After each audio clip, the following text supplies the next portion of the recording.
Hello everyone and welcome back to the 3T Path channel and welcome back to our Uddhava-gita class. And now this is our 50th class in our Uddhava-gita course. So, hooray, we made it to class number 50. We have a lot more to go though. We're just starting. This is only 5 chapters. This is the beginning of the 5th chapter of the Uddhava-gita out of 21 chapters. So you can imagine how many classes we're still going to have ahead of us if Krishna kindly permits us to keep on talking about such a nectarian topic.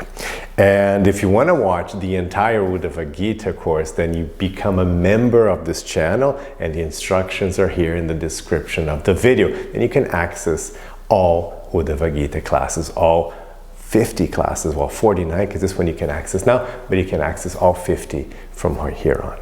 So what happens is now we're in chapter 12 of the 11th canto, and we spent 2 classes talking about the first verses because they were very important. In the first verses, Krishna was establishing the importance of sat-sanga, and he was saying how that practice of being in contact with, as you are at this very moment, with somebody who is in the path of Krishna Bhakti, who is sharing knowledge of Krishna Bhakti, who is practicing it, being in contact with such people is by far the most powerful practice you can have to have this most powerful intimate contact with God. Now in this section, now we're going to do it's another paragraph we're going to go through. It's verses 3, 4, 5, and 6. So it's 4 verses wrapped up into a paragraph, and Krishna is going to continue with this topic here. Just a second. I pressed something I shouldn't have pressed, and now I am lost. Let's see, how do I go back here? Here we go. All right then, so we are again in verses 3 to 6 of the 12th chapter of the 11th canto. Krishna says this: in every yuga, many living entities entangled in the modes of rajas and tamas, ignorance and passion, gained the association of my devotees. Thus, such living entities as the daityas, rakshasas, birds, beasts, gandharvas, apsaras, nagas, siddhas, charanas, guhyakas, and vidyadharas, as well as human beings, such as even vaishyas, shudras, women, and lower class human beings. They were able to achieve my supreme abode. Vritrasura, Prahlada Maharaj, and others like them also achieved my abode by association with my devotees, as did personalities such as Rishabharva, Bali Maharaj, Banasura, Maya, Vibhishana, Sugriva, Hanuman, Jambavan, Gajendra, Jatayu, Tuladhara, Dharmavyadha, Kubja, the gopis in Vrindavan, and the wives of the brahmanas who were performing sacrifice. So this is a very nice section here. So let's go through this carefully. So Krishna is saying that this power of sat-sanga, as he mentioned, it's such a powerful technique. It's very powerful. It actually really is. I mean, in practice, everybody who is practicing today has experienced it. Everyone who is practicing Krishna Bhakti, who is in this path of Bhakti, who is practicing the Bhagavad Purana, everyone is doing so because of sat-sanga. That's how it works. So right now, this sat-sanga you're having, I've been, putting this point forward. It's very important because it's a new thing. This is sat-sanga, because before people think, oh, sat-sanga means I have to find an address and go somewhere, because it used to be the only way, right? Until, the age of, digital multimedia, social media, internet, and all this stuff we're living now. So before, yes, you'd have to go somewhere, but now you just need a phone and you're good to go. You're having this sat-sanga right now. highest level because we're discussing Uddhava-gita. This is the highest sat-sanga you can possibly have, is to get together and discuss such wonderful topics. So it always works. So you say, look, in every yuga, so you say, look, it's not like it only works in this yuga. No, it works in every yuga. And it does it only work with people who are sattvic and really... No, people who are entangled in rajas and tamas. So, I mean, that's it. This is the worst, right? Rajas and tamas, this is the pits, you know. So, like, it doesn't get any worse than people entangled in rajas, which is, of course, us, right? Humanity in general is pretty much in rajas and tamas. But it doesn't get any worse. I mean, this is it, right? Like, you can have more tamas, it gets a little worse. But so this is the lowest of the low. This is like everyone. He's saying, look, this is everyone. So people who are, you know, influenced by the heaviest material modes. So in every yuga, the lowest influences of material nature. So, okay, good. And such people gain the association of my devotees. Thus, and then he says, so is it only like for a certain type of species? Because, you know, the Bhagavad Purana is wonderful in that it, you know, the whole Vedic literature, it's not earth-centric, it's not anthropomorphic, it's not about humans. It really is like a description of the universe.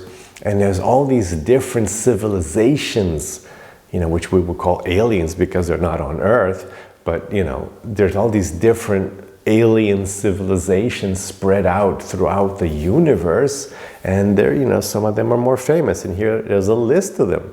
So Daityas, yeah, none of these are humans, because then he says, and of the humans, and he has a little separate list for the humans, but this is something else. So the Daityas, which are like the Asuras, these kind of like heavy-duty, you know, they're translated sometimes as demons. It's not like the Catholic, Christian, Islamic, Abrahamic demon, but these are heavy-duty, you know, not very nice race of powerful beings, Daityas, but they're kind of materialistic and mean. So, you know, Rakshasas also, you know, they're not nice, not a nice bunch.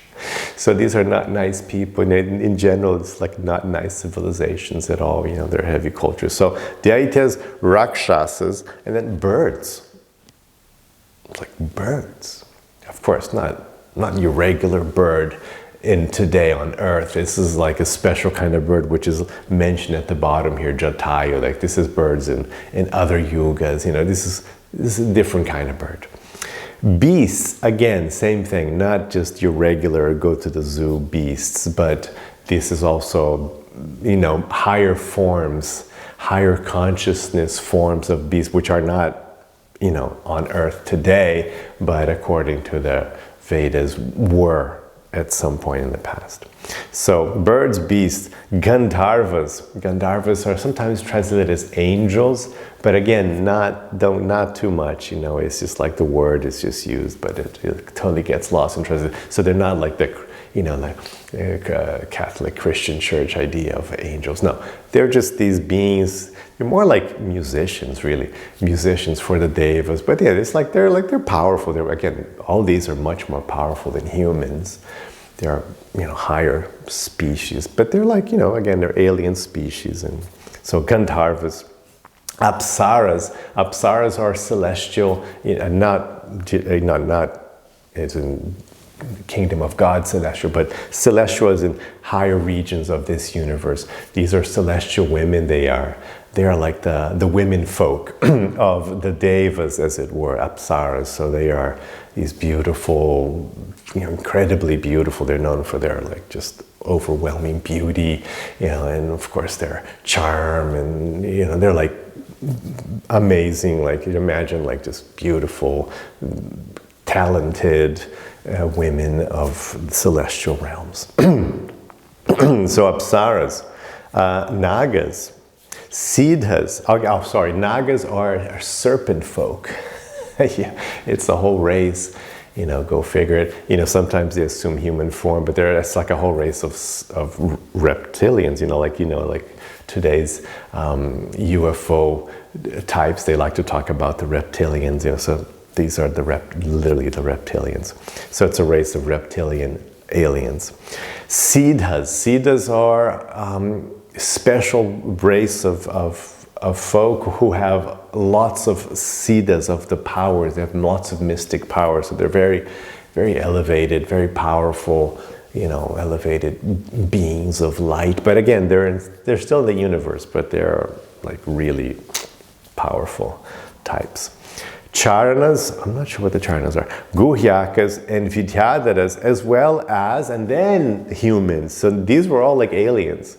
This is great, because Bhagavad Purana, Krishna saying, yeah, all these different races of aliens, they've all benefited from sat-sanga. And, and humans too. And then he mentions the humans. And again, it's not that Krishna is being like, in any way, being prejudiced here. It's because people are prejudiced always. So he mentions these classes of humans not because he thinks they're lower, but because people tend to, right? I mean, Krishna, he's God, he's been around. So he knows that even to this day, right, people tend to want to think that women are inferior. Huge, right? Misogyny. The poorer class, working people are inferior. Merchants. So there's always this thing, of it's always there, and it's always been there throughout human society, and it's still there today, which is really terrible because it's 2020, and it's like we're in the mid-20s here. It's like, come on, guys. But so because humans are tend to have this kind of prejudice. He mentions these, it's like, look, in humans, not just the Brahmanas, because humans because especially, you'd have these Brahmanas, you still do. Of course, if you go to India, there's still the whole caste system thing going on. Oh, you're from this caste, oh no, you're that, you're no good. It's amazing, right? It's still going on in the whole world.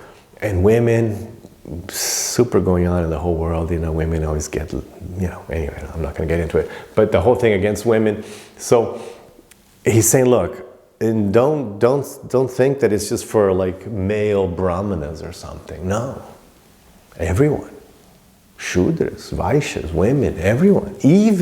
Then he even mentions, just to what to speak of these nice people, uncivilized men, antyaja, even uncivilized ones, just really mean, terrible.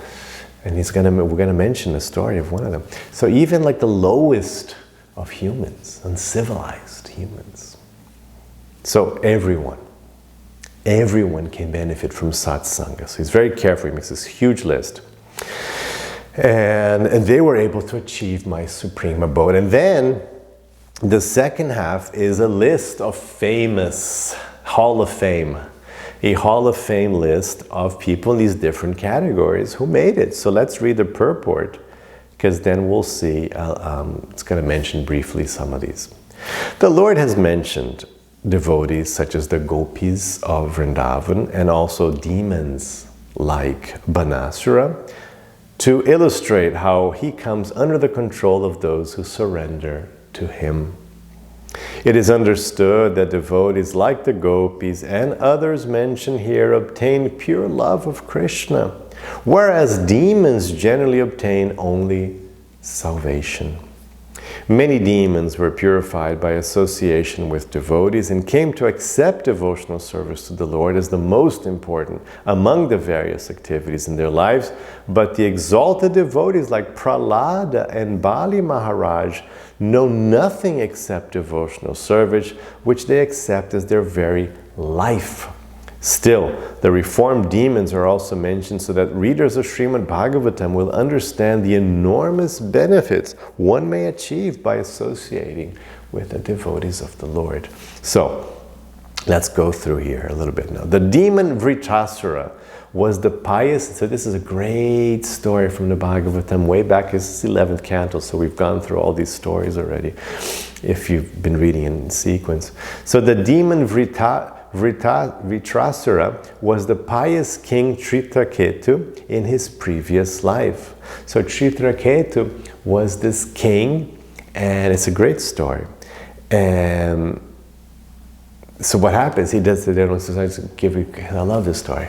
So Ketu had this, he was this great king. He was doing really well. He's basically like, he was done. It was like his last life. His spiritual journey was, he was just like an inch away from self-realization. So he was like this enlightened, great king, and he was doing so well, and he had all this good karma still. He had just tons of good karma left over, and he had some bad karma as well. But he's just like, Krishna just wanted him to like burn it all up in the last bit of his life, so he could go back home because he still had this debt. So he had all this good karma. So to burn up his good karma, he was like an earthly king. But to burn up his good karma, he gets gifted. He wins. God gives him this amazing spaceship. Yes, it's a pleasure cruising spaceship. Just a 5-star, top of the best space cruising, just have fun, just for having fun. So just for traveling, so he gets this amazing spaceship. It's a pleasure cruising spaceship with all these it comes with like all these amazing, women and beautiful women and servants. It's like just packed, just like top, just like complete, all the works, the whole thing. A pleasure. So then he goes off, and it's like, and he's actually just flying around. He just goes wherever he wants. And he's flying around the universe, seeing, it's a cruise, right? It's like a pleasure cruise. So you go see beautiful things with beautiful people, with beautiful food. This is the life he's having. He's burning up his good karma, like really burning it up. And so he's going around, but he's like pretty much enlightened, so he's not getting entangled. He's not like falling or like, getting all weird and lusty. No, he's just like, okay, this is nice, he's still fair. And then he wanted to see Shiva, so he goes and sees Shiva, and then he's flying over in his spaceship, and Shiva, he's like looking down, and Shiva is giving a class to renounced sages. So Shiva is there, teaching these renounced sages in some upper planet, some planet way up at the top of the universe, like a special, very sacred place. And Shiva's giving this talk on detachment and spirituality and enlightenment to these sages, these renounced sages. And he's got Uma, he's got Parvati sitting on his lap as he's giving the class. And Ketu sees this, and he goes, and he laughs. He laughs like, oh wow, Shiva is so cool. How cool is Shiva? And he's like talking to, how cool is Shiva? Shiva's there teaching these renowned sages about spiritual life. And he's got his wife sitting on his lap. It's like, what? So he thinks it's super cool. He's not offended, he just thinks it's super cool. He's just really impressed with Shiva. But Parvati sees that he's laughing in a spaceship, and she gets angry. She goes, what is this puny human laughing at my great husband? How dare he? What does he think? As he's flying around in his stupid spaceship, he can come here and laugh at the great Lord Shiva. So then she curses him. Right there, she says, I curse you to take birth now as a demon. And boom, that's it. Pleasure cruise is over. Everybody go home. Pleasure cruise is over. He dies immediately, and he takes birth, because this is Parvati. You don't mess with Parvati, right? Parvati is in charge of the universe. She's also like sometimes the personification of material energy. So you do not want to mess with Parvati. So anyway, he's like, oh, okay, fine, no problem. Because he's a devotee. So he's like, it's all right, whatever. Krishna's in control. If this is what, I was pleasure cruise, now I'm a demon, all right. So then he takes birth as a demon Vritrasura. And so he's this very powerful, he's this great, powerful, fiery demon. This is a proper demon. This is a proper, like, demon, like the ones, you know, the Christians, Abrahamic tradition we're talking about. This is like a full-blown, heavy-duty, on fire, literally like a fiery demon. And so he's there as a fiery demon, you know, doing demon things, you know, killing things, and because this was his bad karma, so he's burning up his bad karma, becoming Vritrasura for a while. And then finally, Indra battles him out. And it's this great battle. Indra kills him. And then everybody sees like this shining soul just streaking towards, you know, beyond the universe. It was his soul finally being liberated. So it was just all an arrangement. Anyway, love that story. So that's Vritrasura. He was a pious king, Sri Chaketu in his previous life. And then he had associations with Sri Narada Muni and Sri Angira Muni and Lord Shankarshana. So he got all this powerful association, and that's why he was enlightened and just had a little karma to burn up. Okay, Prahlada Maharaj is the famous son of Hiranyakashipu, who is a daitya or a demon. So Prahlad, of course, is the very famous Prahlad, you know, the whole story of Hiranyakashipu, you know, being killed by Nrsimhadev, who I have here in my altar. It's a very, very important story. If you haven't heard of it, you have to check it out. And Prahlad is why Nrsimhadev comes to this planet to protect Prahlad from Hiranyakashipu. Anyway, so, but that was an example of a daitya, which is normally, you know, it's called again, asuras. So it's the asura civilization. And he was there, and he became this great, powerful devotee. How? Yet while still in the womb of his mother, Kayadhu, he associated with Narada Muni by sound vibration. So he was in the womb of his mother, and Narada Muni was talking to his mother. Wasn't talking, he was just like, he was inside his mother still. And Narada Muni is talking to her, but he picks up, he's, you know, the sound, you know how babies listen, so he picks it all up. Of course, he's a great soul already, you know, he wasn't just like a random soul, he was just already a pure soul. But he picks it up, so that was enough. That was enough for him. Just the sound vibration of Narada Muni speaking with his mother while he was still in the womb. It was enough for him to become, you know, just to immediately be born as one of the greatest devotees ever, a Mahabhagavata devotee. Okay, so that's the story of how he became a Mahabhagavata devotee. The demon Vrishaparva was abandoned by his mother at birth, but he was raised by a Muni and became a devotee of Lord Vishnu. Now Bali Maharaj associated with his grandfather Prahlada, and also with Lord Krishna personally when the Lord cut off all but two of his, and also with Lord Vamanadeva. So Bali Maharaj is the grandson of Prahlad, so, you know, he had contact with his grandfather, who was the greatest devotee in the universe, you know, one of the greatest ever in the history of the universe. So he had that powerful sat-sanga. And also, you know, there was a famous avatar that comes, Vamanadeva, the dwarf avatar. Vamana means dwarf. So the dwarf avatar manifests for him, because he had, Bali Maharaj had, as an asura, he was still an asura, he was asura king, and he had defeated the celestials, the devas. So he had taken over, you know, the Swarga. He had taken over the Indraloka. He had taken over, you'd be the, you know, like the Greek equivalent of somebody, you know, taking over Mount Olympus. So he had taken over Swargaloka.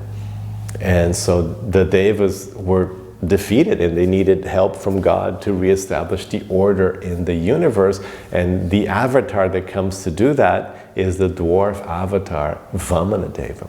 Great story. Again, this is a whole wonderful, wonderful story. So anyway, so he had association with his grandfather and with, you know, directly with God, right in front of him. So that helps a lot. And then, you know, he became, of course, a perfect, pure devotee as well. So that's Bali Maharaj. Now, Bali Maharaj's son, this is a great family, right? Bali Maharaj's son, Banasura, was saved by association with his father, who was a great devotee, Bali Maharaj, and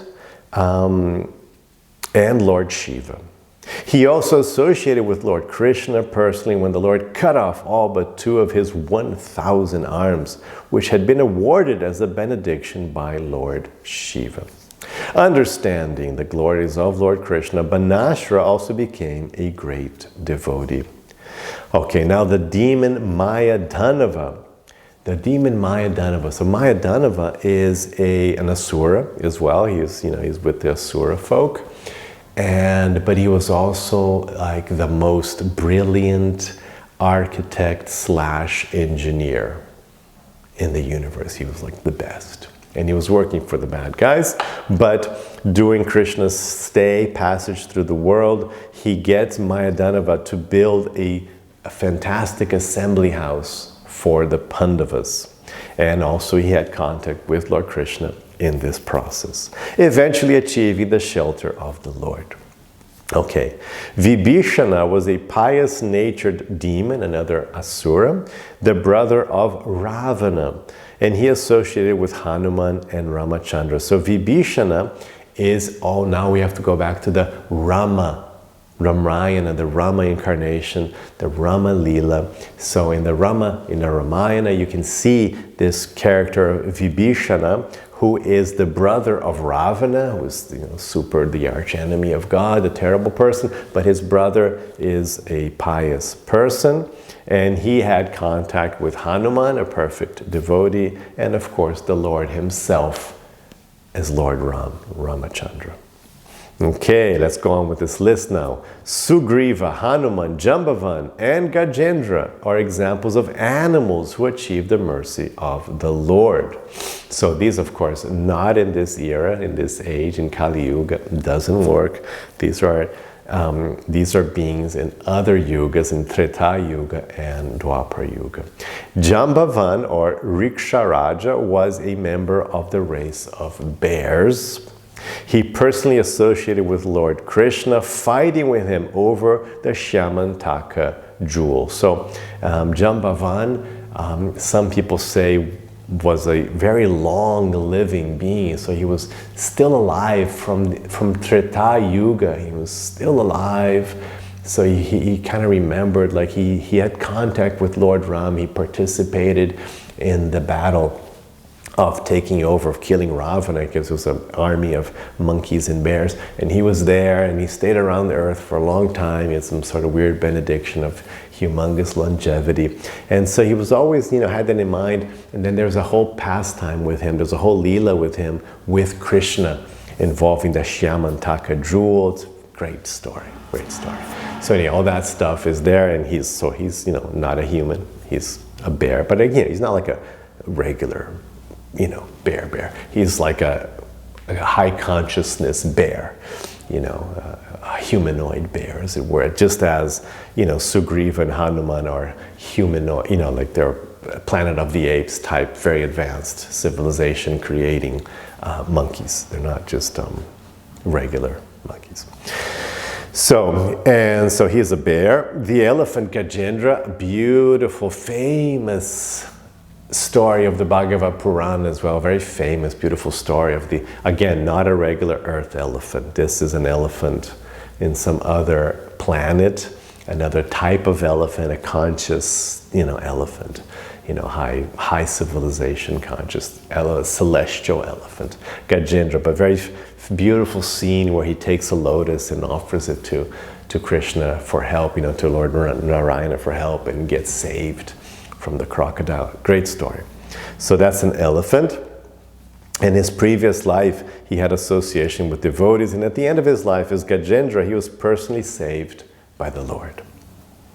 Jatayu, now we're back to the Ramayana, to the Rama Leela. Jatayu, the bird who at the cost of his own life assisted Lord Ramachandra, associated with Sri Garuda and Maharaj Dasharatha, as well as other devotees in Rama Leela. So this is the famous Jatayu. Again, this is Treta Yuga. So these were, high consciousness. This is a high consciousness bird. He was talking, he could speak, he could reason. He had a form of a bird, but he could do all these other things as well. So this is in the Rama Lila, you'll see that story. And in this channel, there's a summary of the Ramayana, and we mentioned Jatayu. So if you want to just look up here in the channel, Ramayana, you'll see. Okay, so that's Jatayu. Moving right along. According to Srila Jiva Goswami, the association that the Gandharvas, Apsaras, Nagas, Siddhas, Charnas, Guhyakas, and Vidyadharas had with the devotees is not very prominent and does not need to be mentioned. So these other ones are not mentioned specifically. Vanipatha is a Vaishya, and his story is mentioned in the Mahabharata in connection with the pride of Jajali Muni. So that's a good story as well, but I'm not going to get into that now. It's like a shoemaker. Anyway, it's an interesting story with Narada Muni, but he gets liberated. He's just an example of a simple merchant, shoemaker, salesman getting liberated. The importance of association with devotees is illustrated in the story of Dharma Vyada. Now we're, again with humans here. The importance of association is story of Dharma Vyada, also another story of the Bhagavatam. The non-violent hunter, as described in the Varaha Purana. In a previous life, he somehow became a Brahma Rakshasa, or a Brahmana ghost, but was eventually saved. In a previous Kali Yuga, he had the association of a Vaishnava king named Vasu. The lady Kubja associated directly with Lord Krishna in Mathura. There's a whole Leela where as Krishna is moving to Mathura, he meets Kubja, who is a simple, lady there in town. And, she was hunchback, and he fixes her up. He does like an immediate right there and then. He does a, chiropractic movement and fixes her permanently. And she is very attracted to him, just physically attracted to him without even knowing who he is. And she invites him, to come to her place, but her attraction was enough to develop in her love of God. So this is Kubja. And in her previous birth, she had associated with Sri Narada Muni. So again, she was there because of her previous spiritual advancement. She was at that stage where she's in Krishna Leela. So you're doing well if you happen to take birth during Krishna Leela on earth, and it's, you're done. That's it. It's your last life. You're just there to finish it off. And of course, the gopis of Vrindavan rendered service to saintly persons in their previous births. Having had ample association with devotees, they became gopis in Vrindavan in their next lives and associated with the eternally liberated gopis who had descended there. So this is the highest of the high, right? This is it. This is the topmost devotees in existence, the gopis in Vrindavan during Krishna's passage through earth. And when Krishna came, there were lots of avatars that came together, soul avatars, other god avatars. Some of these soul avatars were in the form of gopis, the eternal associates of Krishna. And then some of these were these yogis in their last moments in the material universe, having their last, these souls having their last moment in the material universe as gopis, and all that progress, thousands and hundreds of thousands. So that was it. That was the last lifetime, and they were there as gopis. So these are the topmost devotees. Of course, they're like the best. But they got, again, you have to remember in all these things, one thing you should pick up as well, not only the importance of the association of devotees, but that it's not just like a random thing. It's not that like some bird is flying and, no, there's the whole, you have to work on it. You have to deserve it. Nothing is random. There's no such thing as random. There's no such thing as chance. Everything is a consequence of your efforts. So, these are people who had the merit to achieve these, and they developed this merit by association with devotees. And as they had the, merit and association, and they took, you take it up, you accumulate these credits. As now you're watching this, so there's a whole merit that you had to be able to be hearing this, and I had to be able to speak in this. So like there's background, there's history to all these things. Okay.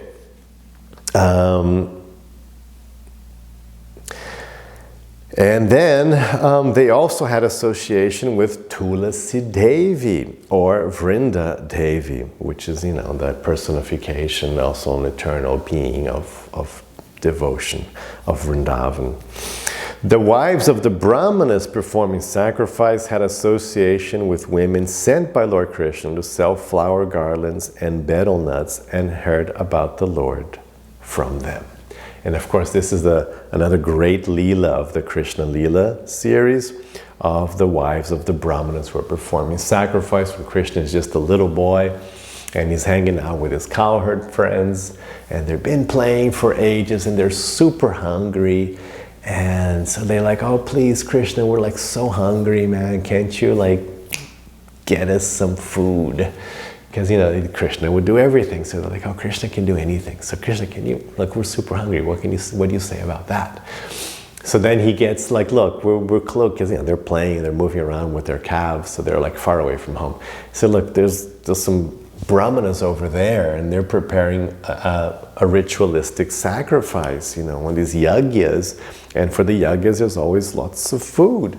So why don't you go there and say that I'm asking for it? It's Krishna. So they'll say like, look, I've got Krishna here and I'm asking for, it's like, he's testing them. It's like, you're making a yagya to satisfy who?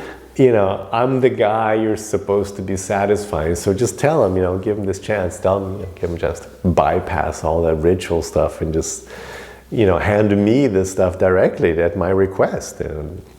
But they fail.